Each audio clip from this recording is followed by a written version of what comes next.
this is Lizzy. Today I have a cute Valentine's Day card to share featuring the adorable Milk and Cookies stamp set.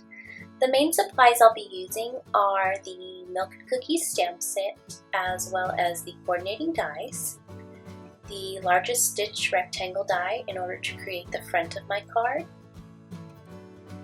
a circle die to create a cutout in order to highlight the Milk and Cookie, the heart dies from the Stitch Journaling card die set, and the thank you tag stamp set in order to add some fun embellishments to the card.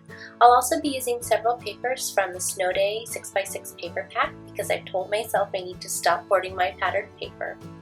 The starting inspiration for this card actually came from that paper from the Sweater Weather collection, but since I wanted to use more traditional Valentine's Day colors, I opted to use the Snow Day paper pack.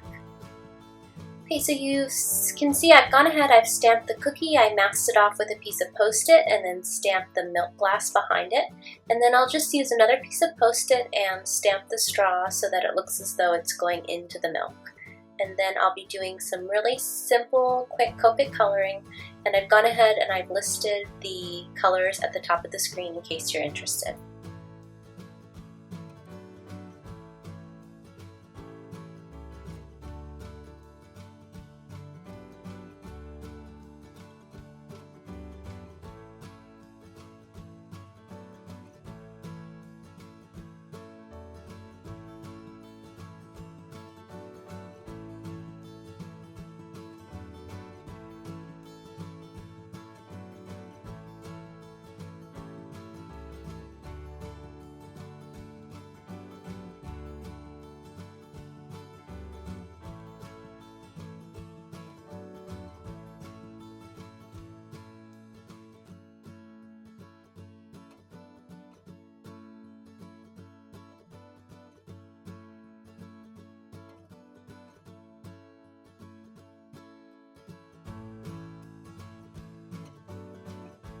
Alright, now that the image is colored, I'll be doing some partial die cutting in order to make a single die cut image with a perfect white edge. Now you could definitely skip this and just fussy cut the image out, but if you're like me and have terrible fussy cutting skills, then you could opt to do it like this. So I'm just making some guidelines with a faint pencil line and a ruler just along the edges where I'll be partially die cutting. So first I'll start with the straw. I'm just going to be cutting off or cutting through the top part of the straw down to the cup, and you can see where I've lined up my bottom cutting plate with the lines that correspond to the top of the milk cup. And so you can see it only cut through that little piece of paper that was along the edge of the die, or edge of the bottom cutting plate. So now I'll do the same thing, make sure that my die is nicely placed over the cookie, and then I will rotate it, line it up with the side of the cup. So I'll use those pencil lines that I drew, and then I will run that through my Big Shot, and it should just cut through that part of the cookie that was on the bottom cutting plate. And then the next bit I'll do is the milk cup. Again, I'll position that perfectly over the cup. Sorry, my head was in the way. And then line that up with the corresponding lines, which is going to be the straw. And then I will tape that onto the bottom cutting plate and again run that through my Big Shot. And now you can see most of the sides were cut through, and I just have to do a very tiny little bit of fussy cutting, which is a lot less than I would have had to do otherwise. So I'll just use my sharp scissors and cut away the excess paper, and then I will make my way around the image to free it up.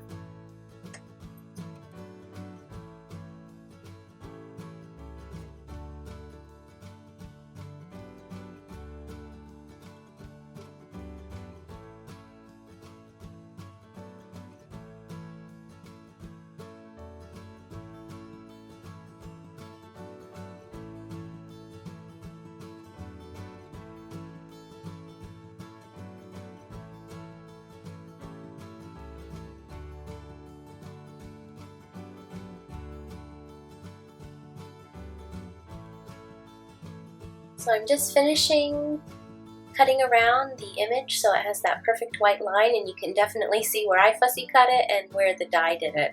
So it was actually pretty quick to do, so I would definitely recommend it if you wanted that perfect white edge around the dye, because it really doesn't take that much extra time. So you can see I've already gone ahead and I cut a piece of pattern paper with the stitched rectangle die, and then use the circle die to cut a hole out of the bottom that will be the frame for the milk and cookies in the end. And then I wanted to curve the sentiment, so I'm just using that circle die, that same circle die, as a guide in order to curve the sentiment around. And of course, that's the great thing about clear stamps, is that they're very easily manipulated and you can position them however you like. So I can ink that up and then position it perfectly around the circle so that it follows that nice curved line.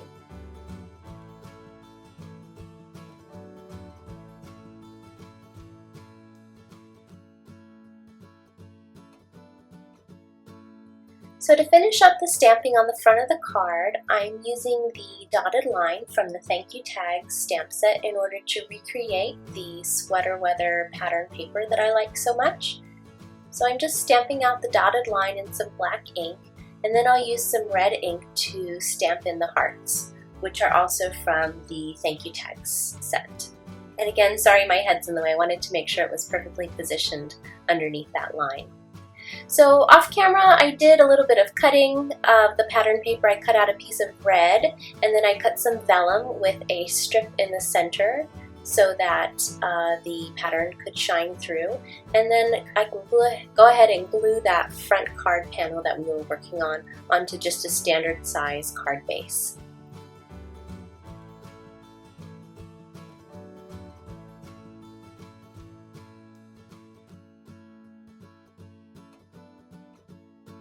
I also cut a strip of this blue paper and die cut the hearts from the stitch journaling card die along the bottom strip. And as you can see, the red pattern underneath the hearts is a nice bold pop of color, while the rest of the pattern is muted with vellum, so the milk cookies die cut can really stand out.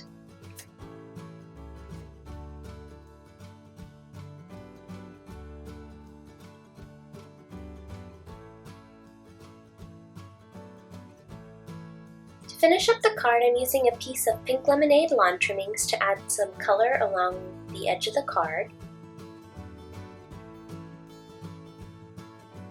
Just tying that in a simple knot. And of course, no card would be complete without a little glitter, so I'm just adding a little clear wink of Stella to the stamped hearts and to a small die cut heart using that same red pattern paper. And here you have the finished card.